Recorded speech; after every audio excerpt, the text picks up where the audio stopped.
B'siyata d'shmaya, we're going to learn Eirovin Daf Yud Zayin. We're going to start 6 lines from the bottom of Daf Tes Zayin Omid Beis.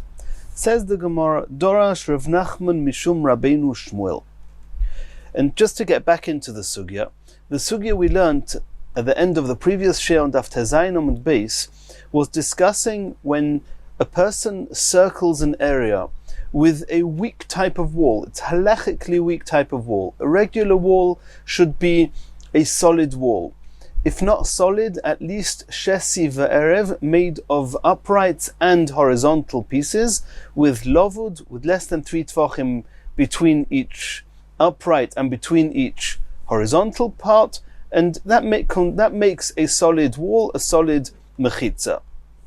If a person uses only shesi or only erev, only uprights or only horizontal ropes or strings or pieces of wood, wherever they are, then the Chachomim, according to some, the Chachomim had certain restrictions to when you're allowed to use such a wall.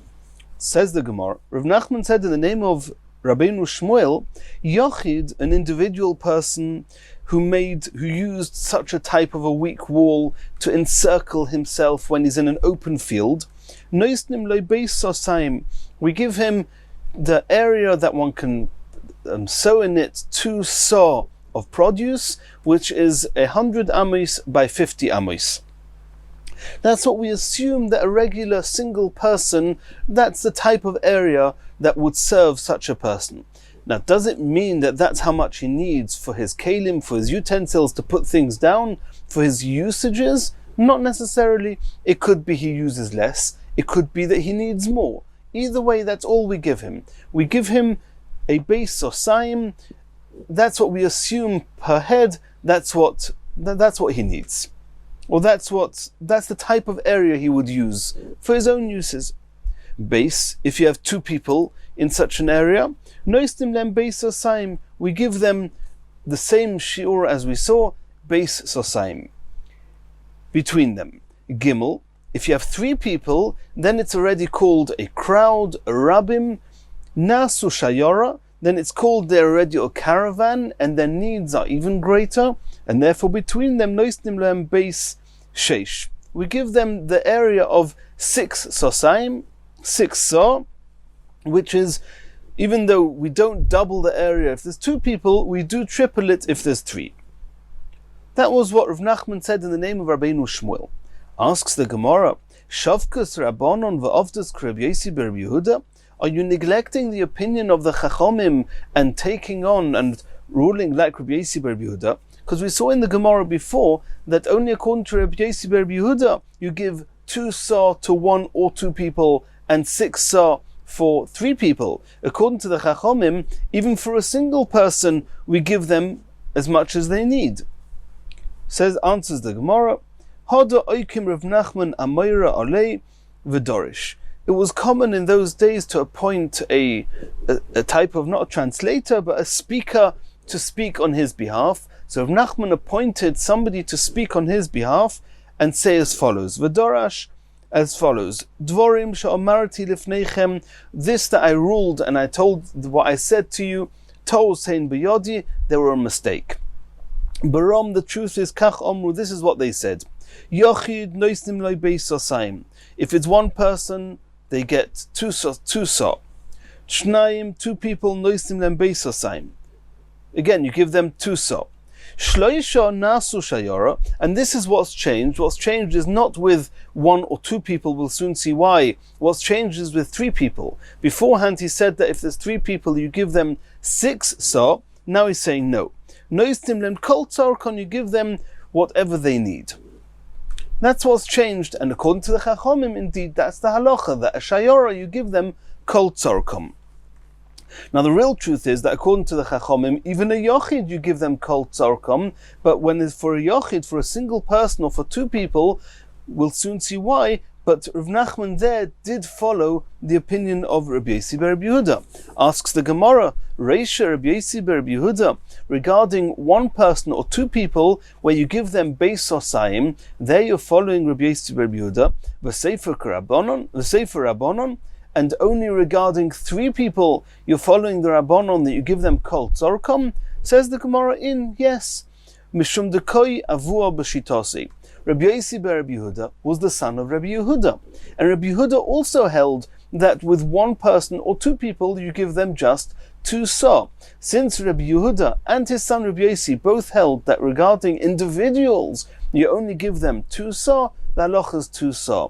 Regarding shayara, regarding 3 people, there we do not follow Rabbi Yosi bar Rabbi Yehuda that said 6 sa. And Rabbi Yehuda himself actually followed the Chachamim regarding shayara, that you give them kol tzorkom. Continues the Gemara, Omar Rav Gidl Omar Rav. It was said in the name of Rav, Shloisha b'chomesh asurin b'sheva mutorin. And this is now following the opinion of the Chachamim, that Shloisha you give them kol tzorkom. But it was said in the name of Rav an interesting few words, that b'chomesh asurim, there are certain cases where giving a person, where encircling an area of 5 sa for 3 people, and it will be also to carry them. B'sheva mutorin. But it could be there's a case when you encircle an area of 7 sa, and mutorin, it will be mutter to carry them. Omrulei, Omar Rav Hochi, they said to Rav Gidl, could Rav possibly have said such a thing? Omar Luhu, he said, I promise you in the name of Oiraisa Navi Uksuvi, the Tanakh, Teir Navi Uksuvim, the Omar Rav Hochi, that Rav did say this. And Omar Rav Ashi said, my kashi, I'll explain it to you, what's so difficult to understand? Dil Mahochi Kama, this is what he meant, this is what he said. Hutzurachu l'sheish, if what they needed for their own utensils, for their uses, if they only needed, or if they did need 6, vehikifoi b'sheva, and they surrounded an area of 7, afilu b'sheva mutorin. Because what did the Chachamim actually say? The Chachamim said that you give them kol tzorkon on condition that you don't have 2 sa, which is unnecessary. That was the lashon of the Chachamim. The Chachamim said, "V'Chachamim oimrim on daf tezayin omid beis echod yochid ve'echod shayara noisnim them kol tzorkon ubilvad shelo yehei beis osayim ponui," on condition that you haven't encircled the area with more than 2 sa, which is a very significant area. It's an area that typically a person could make use of. As long as you don't have that area ponui empty, which that means that amount of area that you don't need. If you have that amount of area that you don't need, then you're not allowed to carry in the whole area. And the reason is, as we said, since that area, if it's not a usable area, you're not allowed to carry there. And anything that's open to an area, you're not allowed to carry, and you're not allowed to carry in the whole area. So even if you needed 5 and you encircled 7, since the remaining 2 you don't need, and it's a significant area, you're not allowed to carry there, and therefore you're not allowed to carry in the whole area. If they needed to use 6, and they encircled 7, you can use all 7. If you only needed 5, and you encircled 7, even the 5 that you needed, you're not allowed to use, you're not allowed to carry them. Asks the Gemara, and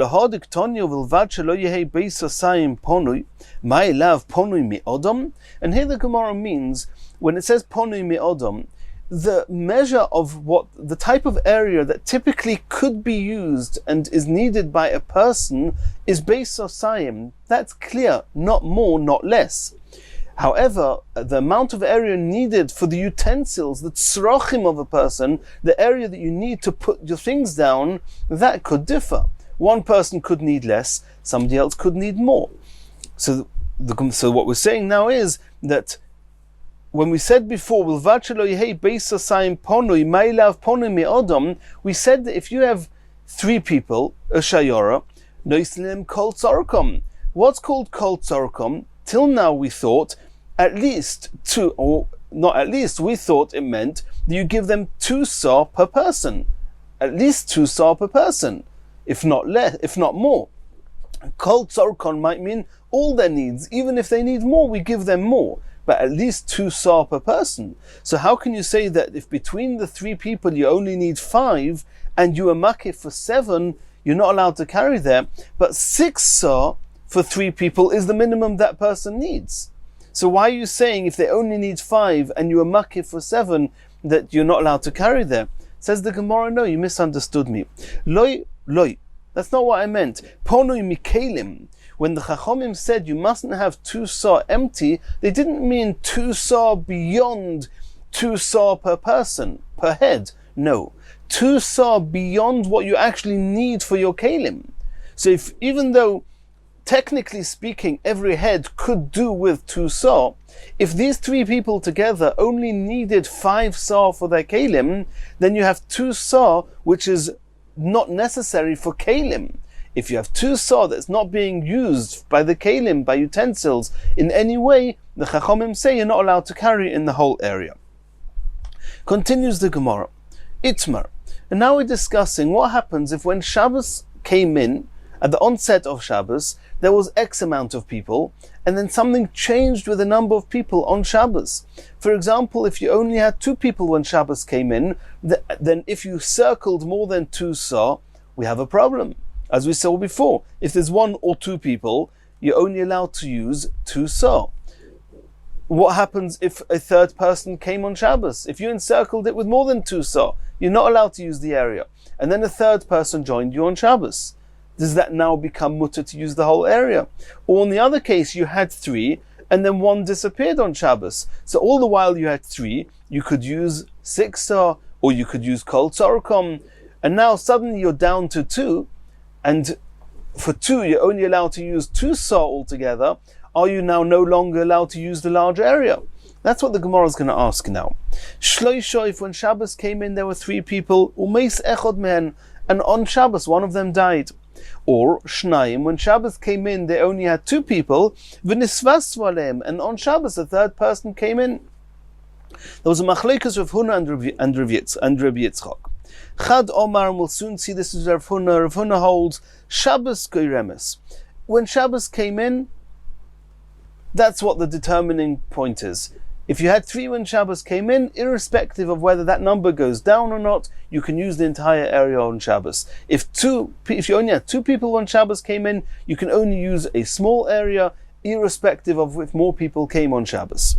V'chad Omar, and Rabbi Yitzchak holds, Diurin German. It depends at every given moment how many residents you have there. You have 2 residents, you're only allowed to use a small area. You have 3 residents, you're allowed to use a larger area.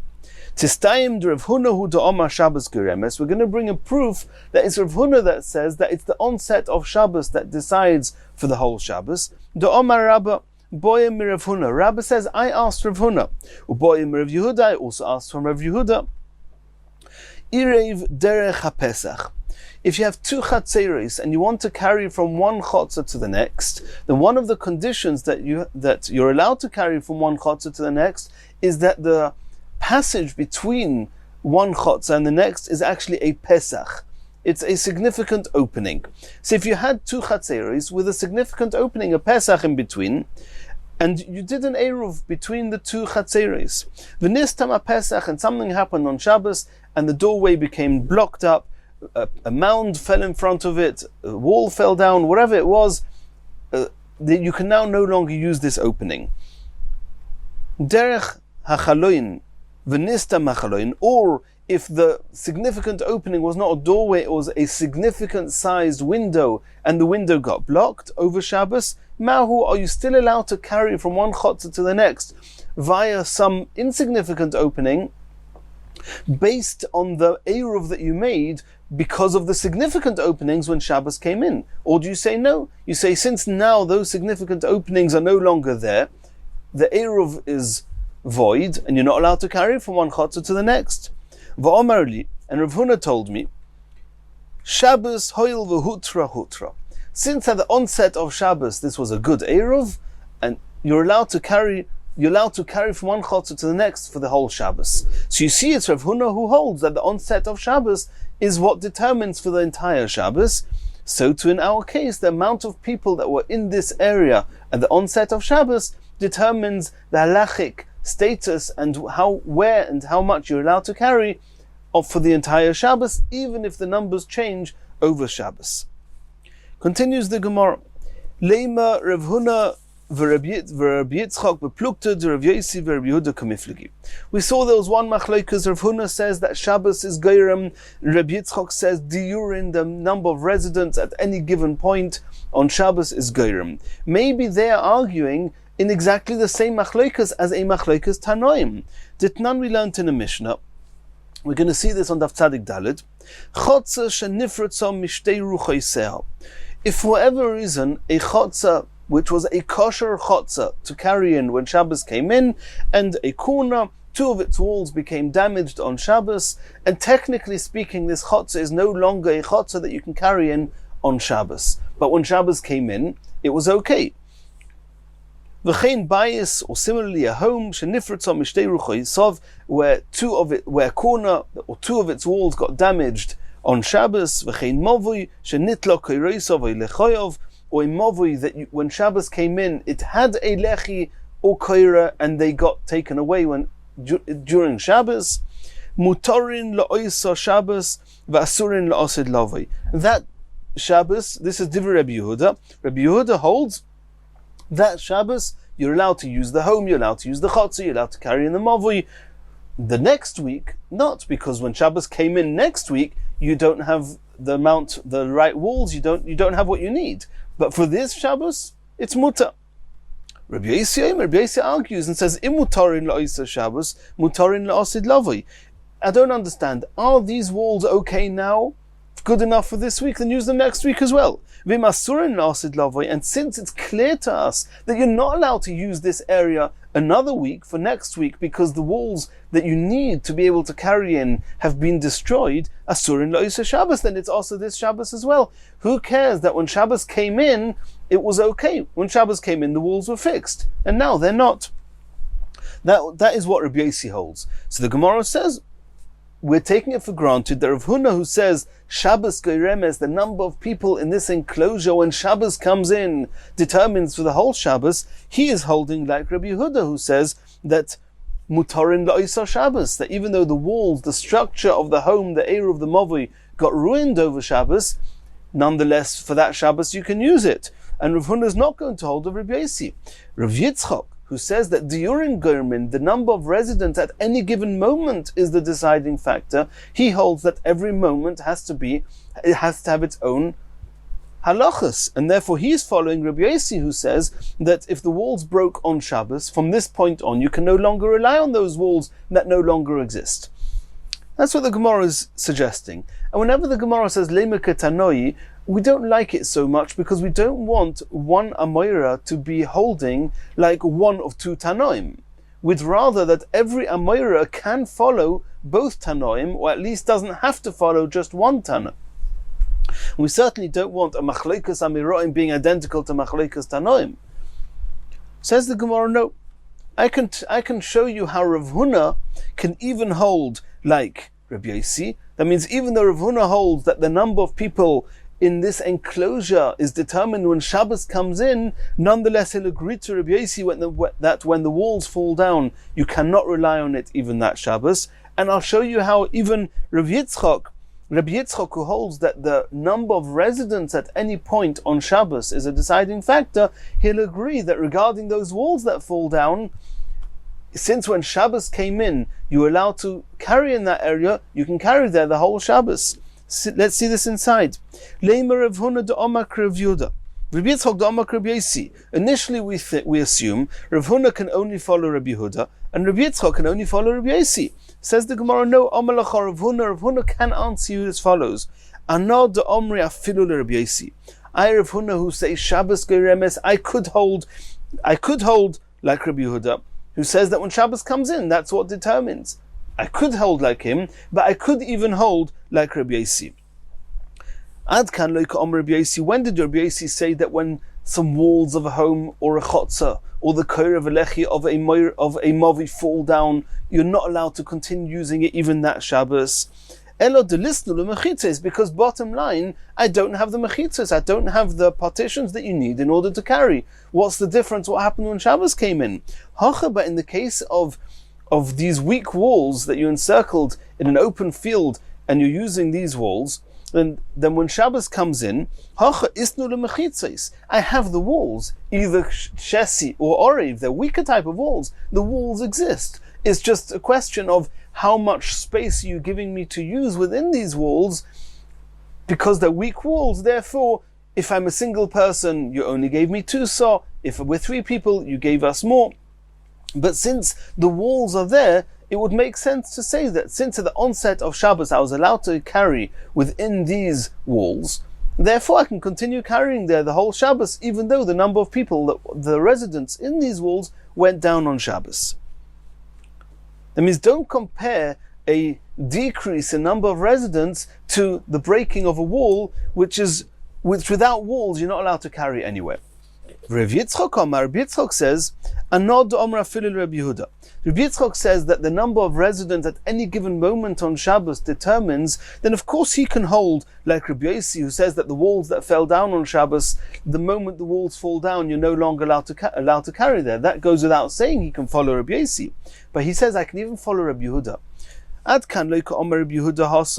Over there in the case of the walls, Rabbi Yehuda said that since when Shabbos came in, you were allowed to carry in this bayis, in this chotza, in this mavui, the isnu l'diurin, since the residents didn't change, and when Shabbos came in, these residents were all allowed to carry there, even though the structures of the walls fell down and changed, you can continue carrying there for the rest of that Shabbos. But hocha, in the case of the area that's encircled in the field, and you're using these weak walls, where there you can only carry there if assuming you have X amount of residents. At the end of the day, the number of residents changed, and therefore the conditions changed. If you have 3 people, you're allowed to carry in more. If you have 2 people, you're only allowed to carry in a smaller area. And therefore, since there's a difference between the walls falling down but having all the residents there and the changed number of residents, therefore, Reb Yitzchak can even follow Reb Yehuda. Continues the Gemara. If we were to go back to our Mishnah, we'll see that the Mishnah was split into 2. We had one Mishnah about these weak walls of either just shesi or just oriv. And then it says, B'shayora dibru divre Rabbi Yehuda. Rabbi Yehuda says you're only allowed to use these type of walls if you're shayora, if you're camping out in an open field. Chachomim oimrim, loy dibru b'shayora ela b'hoive. Even when you're in a residential area, even if you're not in an open field, and technically speaking, theoretically, you could make normal walls, even there we allow you to use these weak walls. And then the Mishnah went on to the next stage of the Mishnah. Kol mechitza she'eino shel shesi ve'erev. Any wall which is a weak wall, which means it does not have also a shesi, also erev, eina mechitza. Rabbi Yehuda says it's not considered a mechitza at all. And here the Chachomim again argue and say, echod mishnei dvorim. Either shesi or erev is a good mechitza. Now the Gemara is going to ask, the 2 Chachomim are saying exactly the same thing, that either shesi or erev, it's a weak wall, and there's no restrictions. You can use it whenever you want and wherever you want. Why does the Mishnah have to tell it to us twice? Says the Gemara, Hainu Tanakama. Answers the Gemara, Ika beinayu yochid b'yishuv. There is a machlokas, an unspoken machlokas between the 2 chachomims in the Mishnah regarding a single person, but who's not in an open field. He's not outside deserted. He's in the yishuv, in a town, in a city, in a place which is populated. So over there, in the first case of the Mishnah, over there Yehuda said, B'shayora dibru, you're only allowed to use these walls if you're a shayora, if you're a group of 3 people, and you're outside in an open area, in an unpopulated place. And there the Chachomim said, commenting on Rabbi Yehuda, they said, Lo dibru b'shayora ela b'hoive, even if you're not a shayora, even if you're not a group of 3 people, you're just one person, if you're outside in an unpopulated place, you're allowed to rely on these walls. So the first Chachomim said that an individual can only rely on these weak walls if you're outside in an unpopulated area. When it comes to Rabbi Yossi bar Rabbi Yehuda, the Chachomim at the end of the Mishnah, Rabbi Yossi bar Rabbi Yehuda is talking about Kol mechitza she'eina shel shesi ve'erev. It doesn't matter if it's in a populated or in a not populated area. Rabbi Yossi bar Rabbi Yehuda says if it's a weak wall, you're never allowed to use it. These Chachamim say you are allowed to use it. So these Chachamim hold that even in a populated area, a single person is allowed to rely on these weak walls. And that's what it means that b'yochid, b'yishuv, a single person in a populated area, there's a machlekas between the two Chachamims if you're allowed to rely on a weak type of wall. Continues the next Mishnah. Arba dvorim potru b'machane. If you have an army camp, and we're not talking about milchemes mitzvah like in the time of Yeshua ben Nun where the wars were mitzvahs. We're talking about all the milchemes after that, which are milchemes rashus. They were wars that were permitted, but they were not mitzvahs. So the Mishnah says there were 4 things that the Chachamim said that regular people have to do, that the army do not have to do. Number 1, mevi'in eitzim mikol mokim. If they need wood, they can take wood from anyone's fields.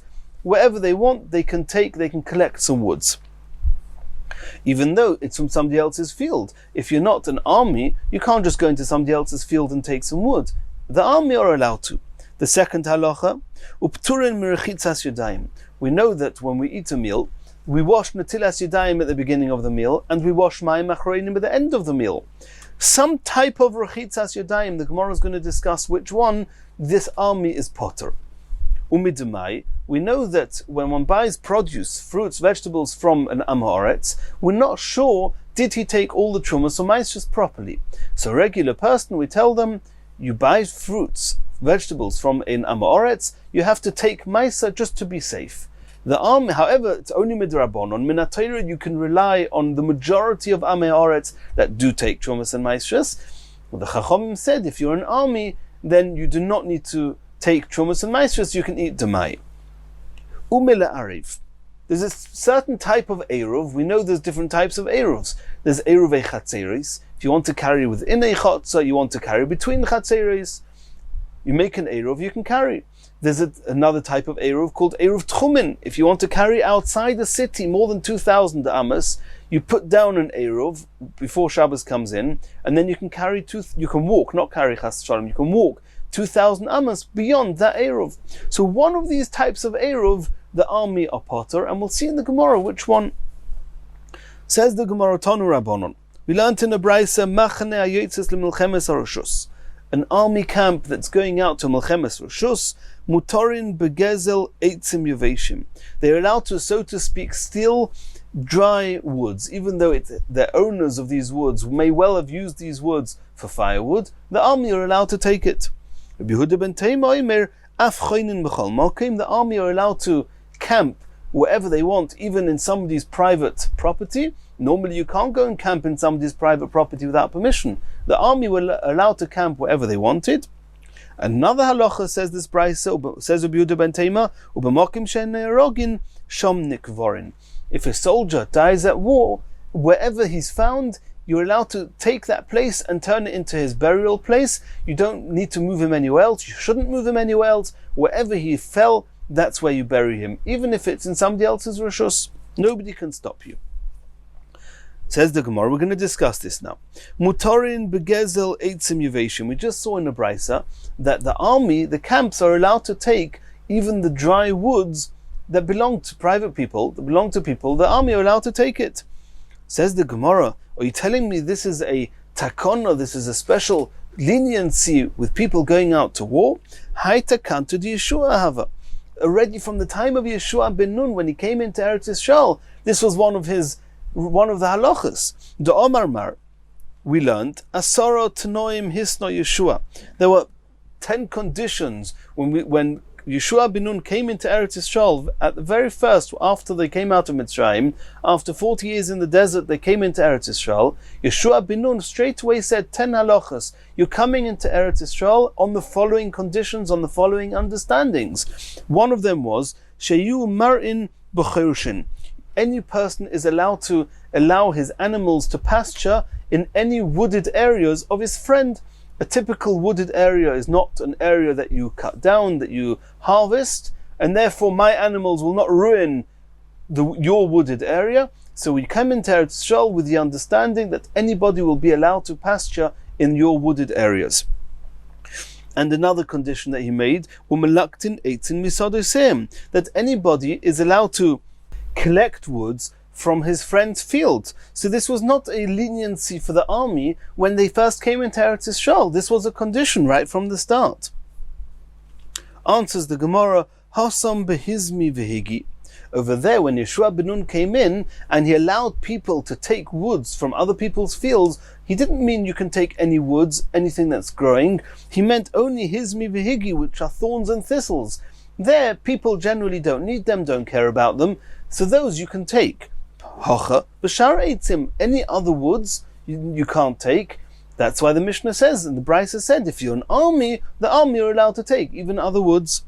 Inami or Hasam b'muchabarin, over there we're talking about when Yeshua ben Nun said that you can take woods from other people's fields, or whatever you can take, it's when they're still attached to the ground, because the owners haven't shown an interest in those woods, and therefore somebody else can take them. However, if the owners have already cut down these woods, then normally nobody's allowed to take those woods. The army are allowed to even take the woods that have been cut down. Inami or Hasam balachin. Over there we're talking about where the woods that are being collected are damp, and damp woods cannot be used for firewood, and therefore anybody can take them.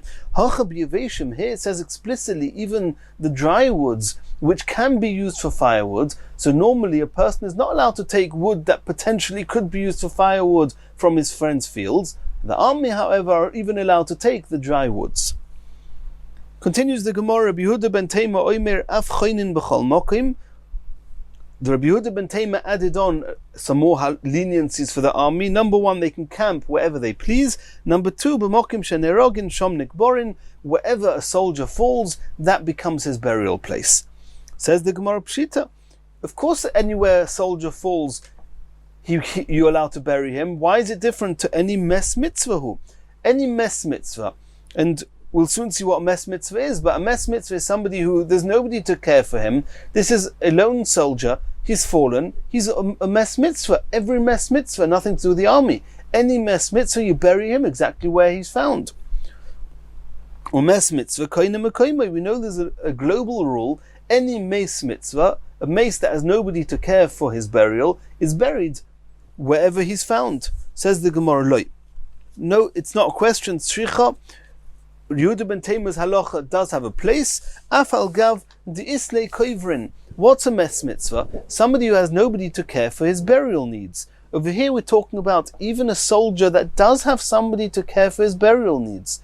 So he's not a typical mes mitzvah. Nonetheless, regarding the army, wherever the soldier fell, that's where you bury him. The Tanya, Ezu mes mitzvah. We saw in the Brisa, what is the definition of a mes mitzvah? Kol she'ein lo koivrin, if there's nobody to bury him. And then one of the leniencies of mes mitzvah is even a kohen who's not allowed to ever make himself tomei to a dead person.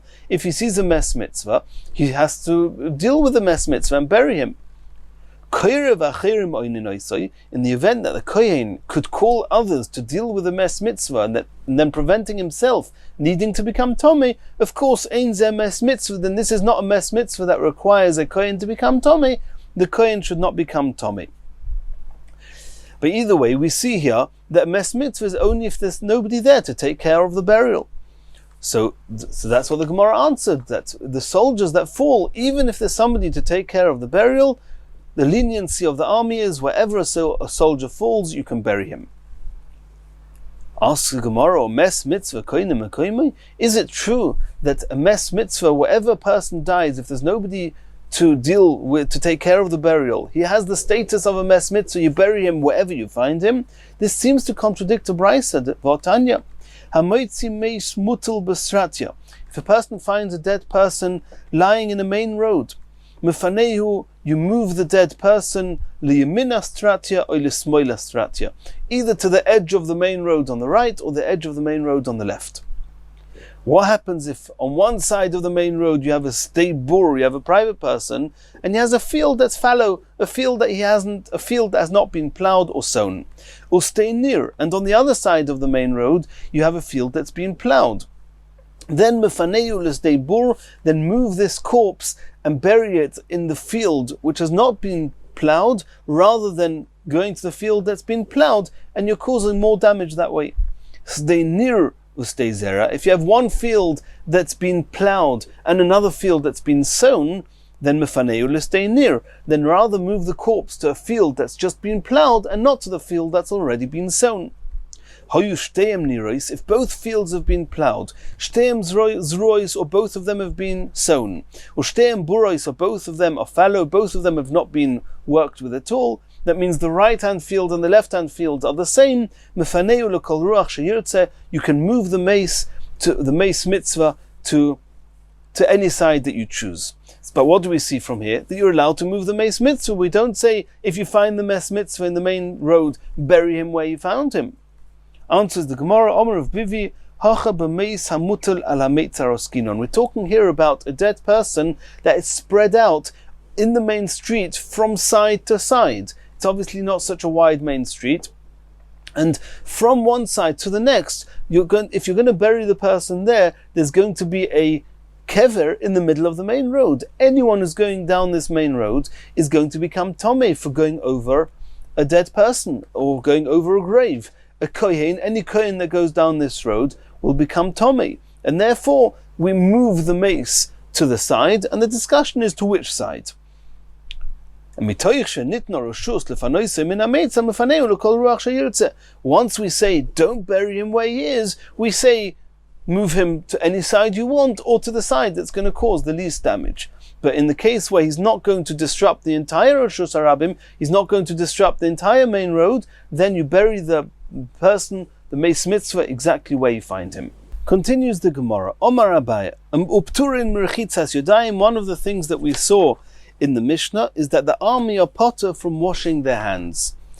So, Omar Abaya, Lo yishonu elo mayim rishonim. That's only true regarding mayim rishonim, where washing one's hands before one eats is a chiyuv midrabanon, as we saw in the Gemara in the beginning of Masechas Shabbos. And the Chachomim said that the army can be lenient, they can eat food even if they don't have water to wash their hands. But the waters washing one's hands at the end of the meal, choiva, even the army are mechuyev to wash their hands. Why do we say that the washing the hands before Birchas Hamazon at the end of a meal is choiva? Because there's a concept called salt from Sodoim. If you touch a little bit of the melech Sodoimis and then you touch your eyes, it can cause a person to become blind. So it's not a leniency in some halacha, it's dangerous. And therefore, there's no room for leniency and they have to wash their hands. Omar Abaya said, even a tiny bit of this melech stoimis can be found bekura in a very large, relatively large amount, a kur of salt, and that's how little amount of salt of Sodoim can already be dangerous. And since people back in the days anyway, they used to touch this salt during the meal or at the end of the meal, therefore at the end of the meal they have to wash their hands. Tosfos brings that nowadays people don't do mayim achreinim either because we don't have melech sodoimis today, or because people do not commonly touch salt after they eat. And it's brought down as 2 days in Shulchan Aruch. Omar le'Rav Acha b'rei derova l'Ravashi kail milcha mai. Some use measuring salt.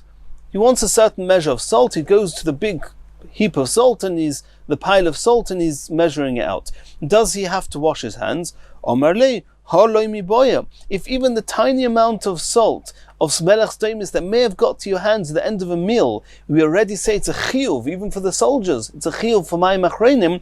Of course, if you're measuring out salt, you have a chiyuv to wash your hands afterwards.